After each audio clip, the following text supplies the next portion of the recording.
reconocer que la palabra es nuestra guía, que es nuestro manual. Usted ha visto que cuando uno compra un aparatito siempre viene un manual. Ahora, la pregunta es, ¿quiénes leen el manual antes de usar el aparatito? ¿Sí, no?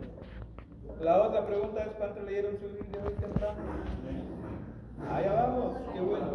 Hay que leerla porque dice la palabra que debemos de escudriñar la escritura, de leerla constantemente.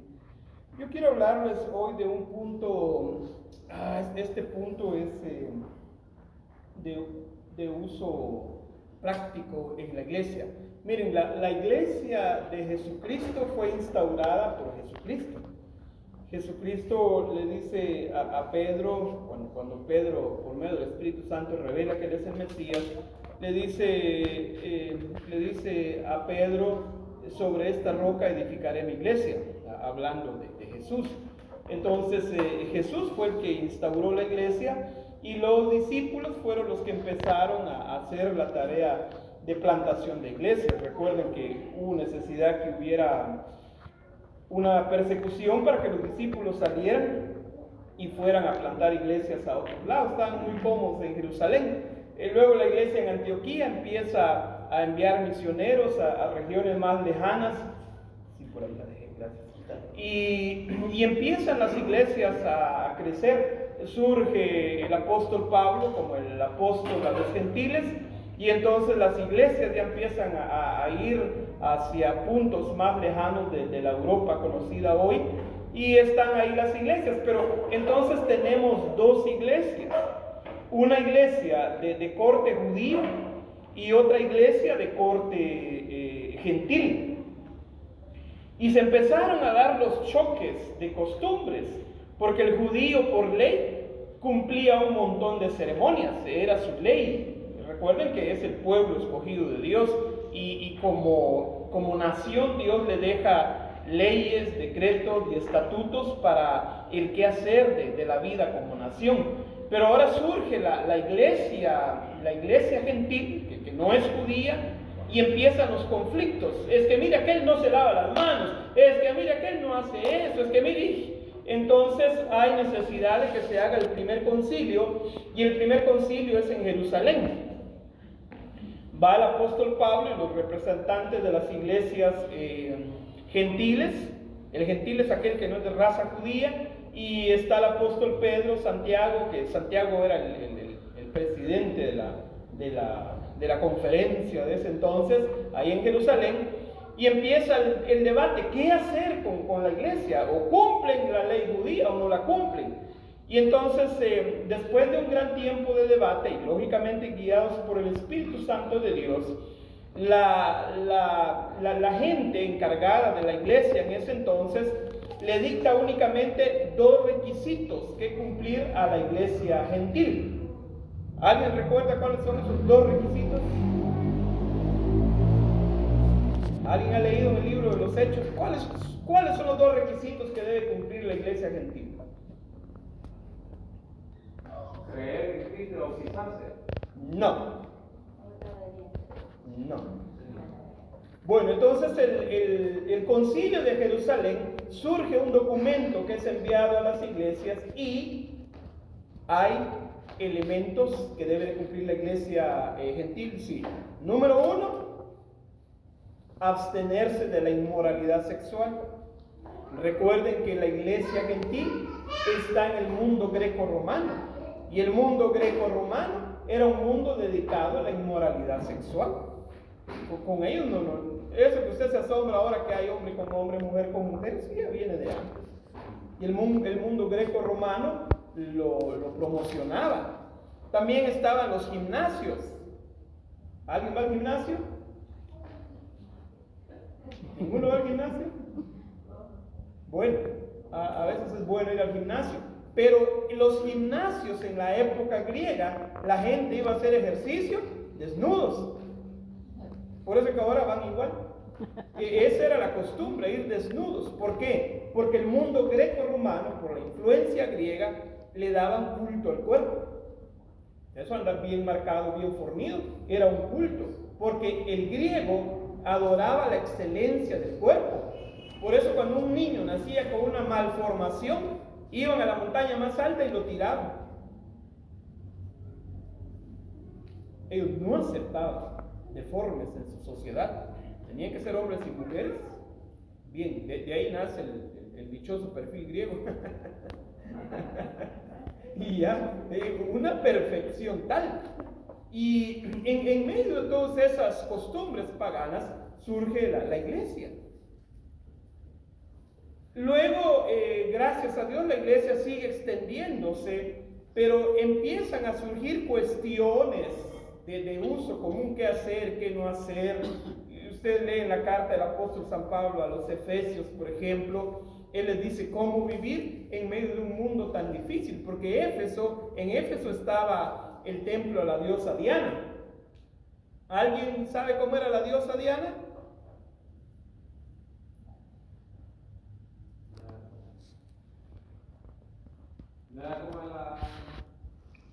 Es la misma Venus romana, y Diana tiene la característica, es que todo tiene un propósito. Ella era la diosa de la fertilidad. Entonces, los templos paganos, especialmente el templo de la diosa Diana, tenía prostitutas sagradas. Había prostitutas sagradas y había prostitutos sagrados. ¿Qué quiere decir eso?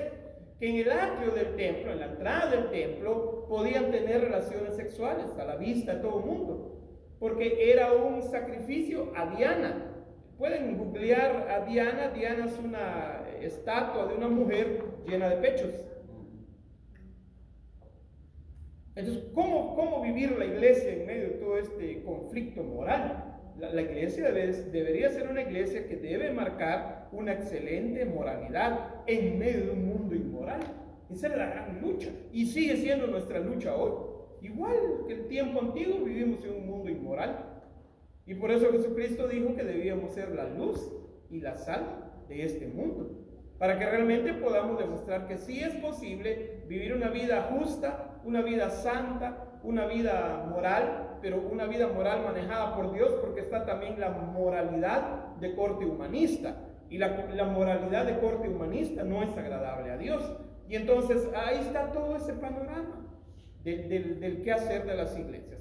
Ahora, empieza a venir el evangelio a nuestras áreas. Perdonen, yo no he estudiado la historia de la iglesia en Honduras, no sé cómo surgió, pero les voy a hablar de mi contexto guatemalteco. El general Justo Rufino Barrios trajo a los primeros misioneros presbiterianos a Guatemala con dos razones. La primera, porque él expulsó a los jesuitas. Los jesuitas estaban gobernando, prácticamente les cortó el gobierno, les expropió propiedades y les puso competencia. Trajo a los presbiterianos, tanto que les dio una tierra frente a Casa Presidencial. Si ustedes van un día a Guatemala, frente a Casa Presidencial está la iglesia presbiteriana, la central. El general Justo Rufino Barrios se lo dio. ¿Cuál era su propósito? De que la gente empezara a aprender el evangelio verdadero de Cristo. Barrios había sido formado en Francia, y entonces ya traía una mente progresista, revolucionaria, y hace eso, y el evangelio empieza a crecer. Luego vienen los centroamericanos, y de repente aparecen los pentecostales. Los pentecostales empiezan y surge el movimiento pentecostal con el énfasis de la vida del Espíritu Santo. Recuerden que presbiterianos, centroamericanos, bautistas, iglesia, la sala evangélica, la iglesia de Cristo, ellos no creen en la obra del Espíritu Santo hoy. Ellos creen que el Espíritu Santo funcionó solo para la gente del libro de los Hechos. Ahora ya no. Entonces, el pentecostalismo está vinculado fuertemente a la creencia de que el Espíritu Santo sí obra hoy, y por eso vemos milagros, por eso hay dones, hablar en lenguas, profecías, sanidades, y por eso hay gente que va y ora por los demás. ¿Ya? Ahora, ¿cómo hacemos las oraciones? Si usted va a orar a una casa, ¿cómo llega? ¿Cómo va a orar? Primero un grupo. Ah. Y a veces hacer congregación.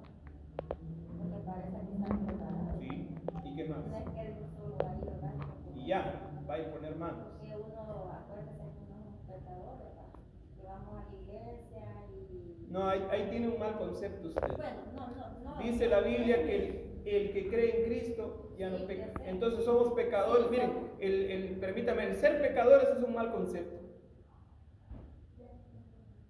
Ahí empecemos un punto narrativo y disruptivo. Tenemos eso, que somos pecadores. No soy pecador porque Cristo ya me salvó y me limpió de mis pecados.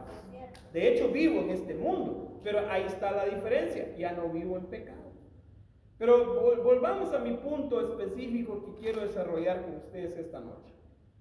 Y es el uso del aceite en las oraciones.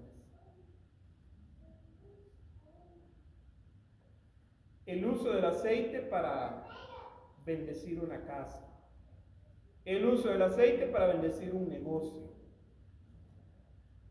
Entonces la gran pregunta es esta noche. Yo quiero que sea comunicativo, debate y todo lo demás esta noche. ¿Será que el uso del aceite tiene una base bíblica? ¿Cuál es la base bíblica?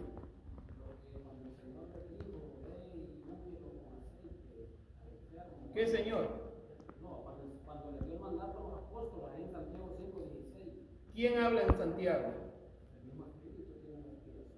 No, el que habla en Santiago es Santiago. No habla el Señor. Tiene una inspiración del Espíritu. Eso sí, pero no es el Señor. Tengamos cuidado cómo le enfrentamos a la Biblia, esos exégesis.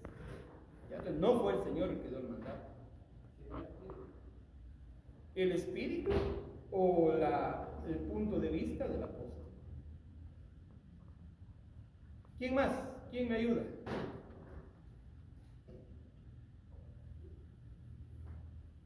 ¿Está muy callado, Juan Carlos? Me puede decir, no. Me extraña con Juan Carlos. ¿Stalin? Estamos aprendiendo. Vamos a romper el hielo. Estamos aprendiendo.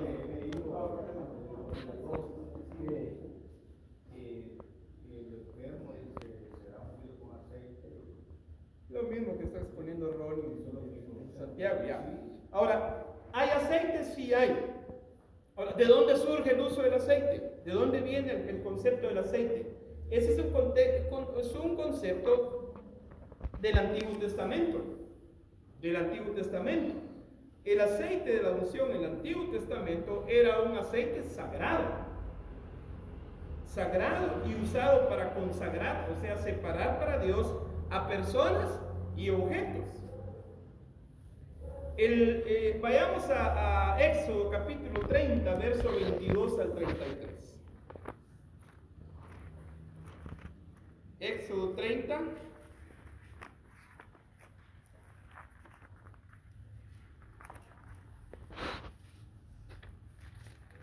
Y vamos a darnos la buena esta noche. Verso 22. Dice, habló más Jehová a Moisés diciendo, tomarás aceite sagrado, santo. Sí existió un aceite sagrado y santo. Pero póngale atención a los elementos. Mirra. La mirra era una resina aromática del Medio Oriente, que solo hay en el Medio Oriente. Canela aromática, también una canela del Mediterráneo. Cálamo era un tipo de caña perfumada, como ver la caña de maíz. Casia era un árbol de la corteza, era una especie similar a la canela. Ahora, lo que hay que tomar en cuenta es que este mandato decía que nadie más podía reproducir esta fórmula. Y si alguien más, fuera los sacerdotes, hacía esta fórmula, tenían que matarlo. Recuerden que en el Antiguo Testamento, alguien no hacía caso a la orden, no había chance de otra cosa más que quita cabeza. Esa era la forma de vida en el Antiguo Testamento. Entonces era una fórmula única. ¿Ya vieron cuál es su origen? ¿Dudas, preguntas, comentarios hasta acá? ¿Qué pasa si no creen eso? ¿En qué cosa? En el aceite. Aunque esté escrito, como está escrito en el Antiguo, Si alguien no creía en el Antiguo Testamento, en el aceite, era cortado de la No, comunidad. no, en la actualidad. O sea, No, ahorita estoy allá en el Antiguo Testamento, no he llegado a la actualidad. ok. ¿No hay? Sigamos. ¿Cuál era su uso? ¿Para qué servía ese aceite? Tenía dos propósitos únicamente. Uno de ellos era santificar los objetos del tabernáculo y el otro era ungir a las personas para un cargo específico. Sigamos en Éxodo. Vayamos ahora a Éxodo 40. 49. Antes no era santo. Ungirás también el altar del holocausto. Primero era santo y Santísimo. santísimo. Algo así como finísimo. Asimismo, ungirás, la que a ustedes les quede muy claro, es la palabra ungir. La palabra ungir significa llenar totalmente. En este caso, había una silla, el aceite tenía que caer en la silla y entonces tenía que cubrir esta parte, tenía que cubrir esta parte, tenía que cubrir esta parte, le daban vuelta y la llenaban de aceite por abajo, de tal manera que quedara totalmente llena de aceite. Total, llena de aceite. Esa es la función del ungimiento. El otro propósito que tenía era la de consagrar líderes. Cuando en Israel había un líder que tenía que tomar posición de un cargo, se ungía, se vertía sobre la cabeza de personas elegidas para cargos sagrados, como sacerdotes, como reyes y algunas veces a profetas. Pero lo más común era para reyes o para sacerdotes. Entonces, ¿cuál era el ungimiento? El ungimiento lo realizaba el sacerdote principal. Y entonces, lo mismo, ya sea un cuerno de vaca, de toro que conocemos, eran usados como depósitos de aceite, o redomas. Las redomas eran unas cosas como estas. ¿Ya?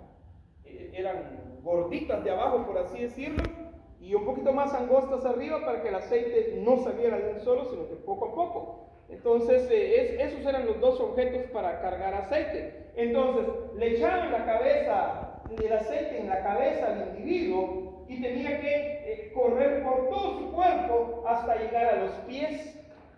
Ese era el ungimiento. Por eso dice el salmista, es como el aceite que corre por la barba de Aarón. Y los sacerdotes no tenían barba chivo como yo. Ellos tenían la barba hasta aquí. Imagínense la cantidad de aceite para mojar una barba de este tamaño. Entonces, el individuo era totalmente bañado en aceite.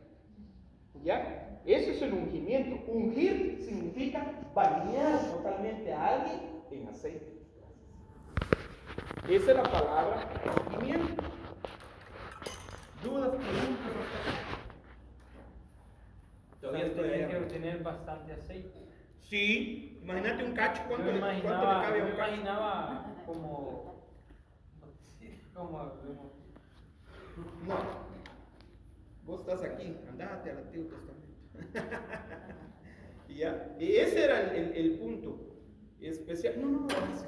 Sí está bien, sí, gracias, perdón. Ya, ese era el punto especial, el ungimiento. Sacerdotes como Aarón y sus hijos, Moisés los ungió, los llenó de aceite.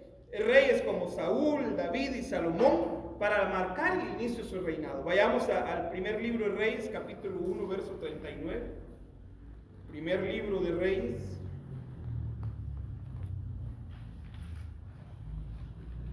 Primer libro de Reyes, capítulo 1, verso 39.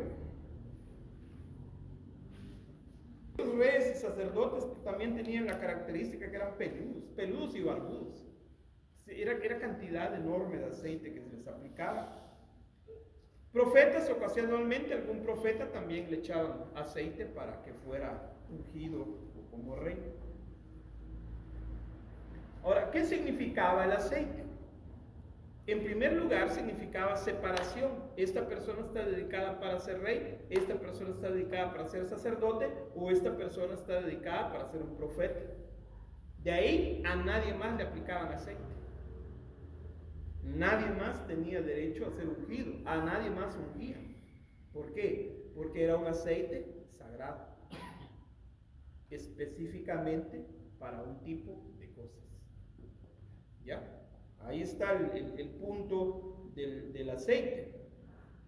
Ahora, simbólicamente, algo que debemos de entender nosotros es que la gente del Antiguo Testamento no tenía la presencia de Dios como nosotros la tenemos hoy. Algo que nos debe quedar muy claro es que la gente del Antiguo Testamento no tenía derecho de acercarse a Dios. Solo una persona, el sacerdote principal de turno, era el que una vez al año entraba al lugar santísimo. Y recuerden que el lugar santísimo estaba tapado, nadie lo miraba. Solo el sacerdote entraba. En su cintura y en los bordes del manto llevaba campanitas. Y entraba con un gran lazo amarrado. Porque si el sacerdote estaba en pecado, caía muerto ahí delante de la presencia de Dios. Entonces, si el pueblo ya no oía el ruido de las campanitas, había que ir. Vean qué complicado entrar a la presencia de Dios. Solo un hombre, y Dios se revelaba en el arca del pacto, y se revelaba entonces en medio de los querubines, el Shekinah. Ahí hablaba Dios con el sacerdote, una vez al año. Solo el sacerdote tenía contacto con la presencia de Dios. Después de la muerte de Moisés, porque antes solo Moisés. Eso nos debe quedar muy claro a nosotros. No tenían, en el Antiguo Testamento no existía el Espíritu Santo. En el Antiguo Testamento no existía Jesucristo. En función, porque de hecho es preexistente. El Padre, el Hijo y el Espíritu Santo son preexistentes, no me vaya a malinterpretar, pero en función no aparecía. Entonces la gente no podía orar y decir, ay Señor, no, nunca sentían nada. Por eso también era su ir tras los ídolos, porque los miraban y podían acercarse a ellos. Pero a Dios no, solo el sumo sacerdote, una vez al año. ¿Qué manda? Pastor, solo quiero aportar algo ahí referente a lo que está diciendo del Antiguo Testamento. La Escritura dice en el primer libro de Samuel, 16:13, habla del rey David antes de ser rey. Dice la Escritura que una vez que lo ungió el profeta Samuel, desde que lo ungió, dice, una vez ungiendo, en ese momento dice que vino sobre él el Espíritu de Dios. Vino el Espíritu de Jehová, vino sobre David, dice, desde que lo ungió en ese momento, lo dice en el 16:13. Lea exactamente el texto. Y Samuel tomó el cuerno del aceite y ungió en medio de sus hermanos, y desde aquel día en adelante el Espíritu de Jehová vino sobre David. Vino sobre David, o sea que no lo tenía. Lo que usted dijo ahorita. Ahora, tomen en cuenta esta palabra. Vino. Vino. O sea que Vino. no lo tenía. Yo vine a Tegucigalpa, pero ya me voy a ir. David no fue lleno del Espíritu Santo. Solo vino, dice en ese momento, porque ellos no tenían el Espíritu, pero dice que vino. En algunos reyes como en David, en los profetas mismos, ocasionalmente y cuando había necesidad, venía el Espíritu Santo sobre ellos. Ellos no tenían el Espíritu Santo. Quiero dejar en claro esto, que no es como ahora que nosotros aceptamos y el Espíritu Santo viene en nosotros y podemos tener comunión directa con Dios, pero ellos no tenían esa gran desventaja. ¿Ya? ¿Vamos bien hasta acá? ¿Están entendiendo o los estoy confundiendo? Entonces, esa era la figura del Espíritu Santo. Ahí nos quedamos en el Antiguo Testamento.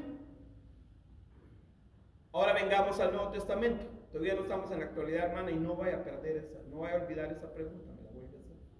Vengamos al Nuevo Testamento. ¿Quién es el personaje principal en el Nuevo Testamento? Jesucristo. Ahora, ¿qué significa la palabra Mesías?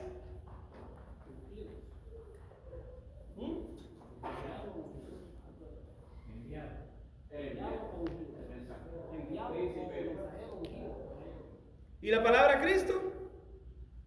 ¿Qué significa?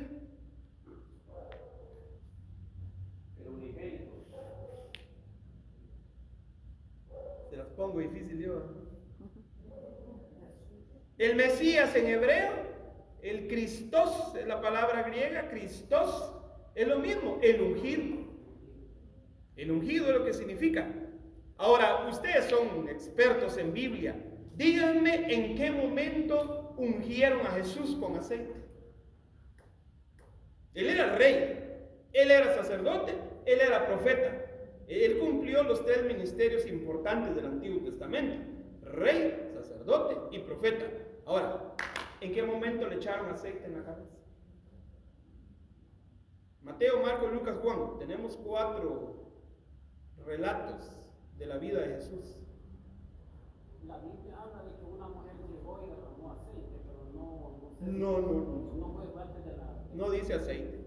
Solo dice que lo ungió con vino. Solo habla de que el Espíritu Santo descendió sobre él, pero el aceite no habla. Perfume. Solo es la parte que leí. Ahora, si Jesús era un rey, ¿tenía que ser ungido o no? Sí. Si Jesús era un sacerdote, ¿tenía que ser ungido o no? Sí. Si Jesús era un profeta, ¿tenía que ser ungido o no? Sí.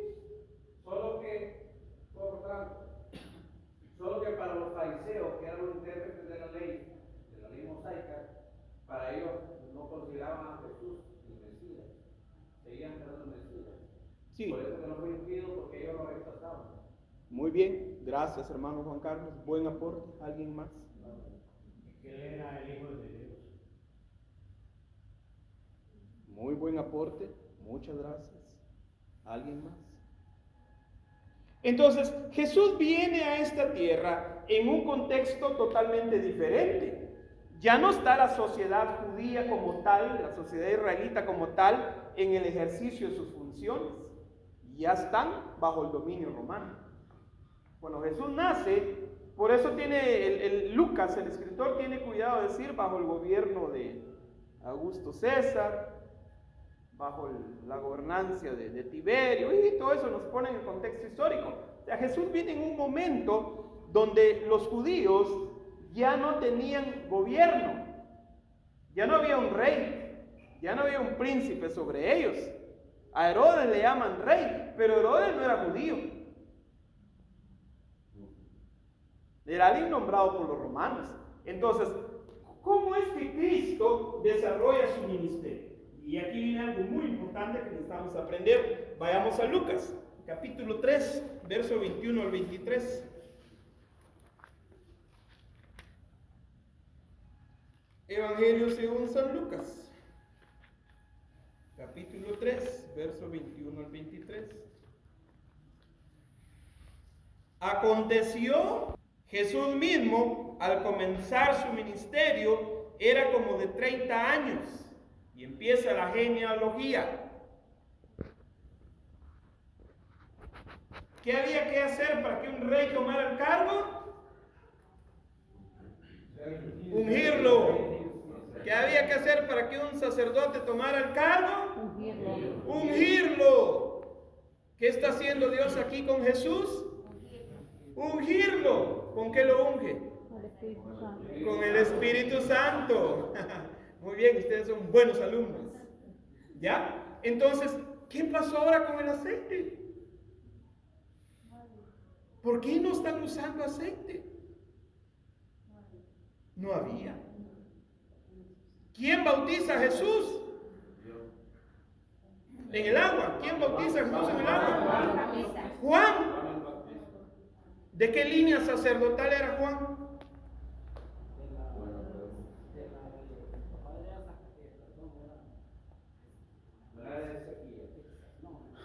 Pónganle ojo, que Juan era de ascendencia sacerdotal. Zacarías, de la línea de Abías, de la familia de Sadoc. Entonces, esos son detalles que no debemos perder de vista. A Jesús lo está bautizando un sacerdote. Lógicamente, los de la época, como aportó Juan Carlos, no reconocían a Juan como un sacerdote, lo tenían como un loco.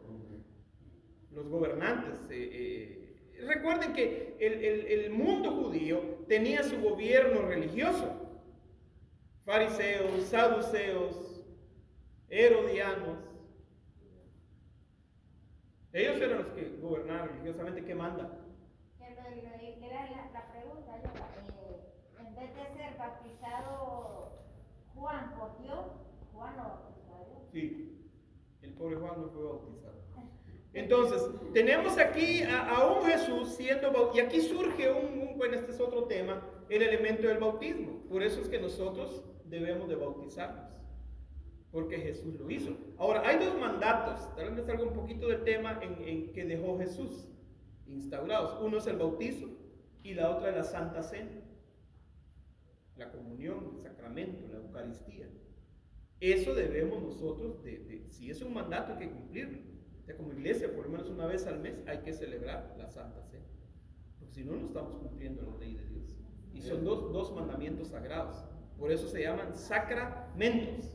La Iglesia Católica tiene un montón de sacramentos. Nosotros solo tenemos dos. Y el sacramento viene del latín sacramentum, que es mandamiento sagrado. Ahora Jesús es bautizado. Miren qué lindo y precioso ese texto de Lucas, que nos pone en contexto. Jesús fue bautizado, pero como rey, sacerdote y profeta necesitaba ser ungido para iniciar su ministerio. Ahora es ungido con el Espíritu Santo. El Espíritu Santo, y vean, desciende sobre él y lo llena. El aceite, ¿de dónde se echaba el aceite? En la cabeza, y se derramaba por todo el cuerpo del ungido. Pero ya Cristo venía destinado, por eso Mesías y Cristo es el ungido.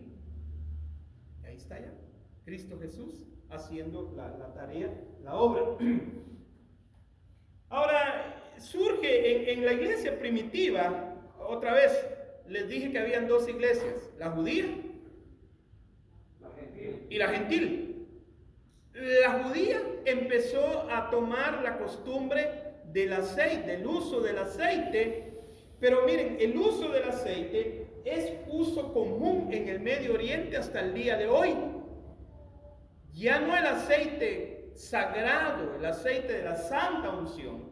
Cuando en el Nuevo Testamento empezamos nosotros a ver y oír la palabra aceite, ya es el aceite común de oliva, que hasta el día de hoy lo recomiendan como bueno para la cocina. Solo que si usted quiere una botella de aceite virgen de oliva, no sé cuánto cueste aquí, pero en mi país vale como 500 quetzales. 1.600 lempiras la botella. Eso vale. Sí, ¿verdad? Ese es el aceite. A nuestras áreas viene especialmente importado de España. España tiene grandes plantaciones de olivares. Entonces, cuando usted está en el Nuevo Testamento, póngale ojo. Ya no estamos hablando del aceite de la santa unción. Ya no hubo más. Y después de Jesucristo menos, porque destruyeron el templo. Se acabaron los rituales. Se acabó el aceite. Ya no hubo aceite de la santa unción. En el Nuevo Testamento, el aceite es el de uso común, que toda la gente usaba. Los caminantes, los viajeros, siempre andaban aceite de oliva y vino. Otra cosa que debemos de aprender, que el Medio Oriente, hasta el día de hoy, Eurasia, por ejemplo, la bebida común es el vino. Si usted va a Europa, no sé si han tenido la oportunidad de ir a Europa. Ninguno va. En España. No estamos. ¿Usted ya fue? Ah, bueno. Entonces, vean, es más barato comprarse una botella de vino que una botella de agua.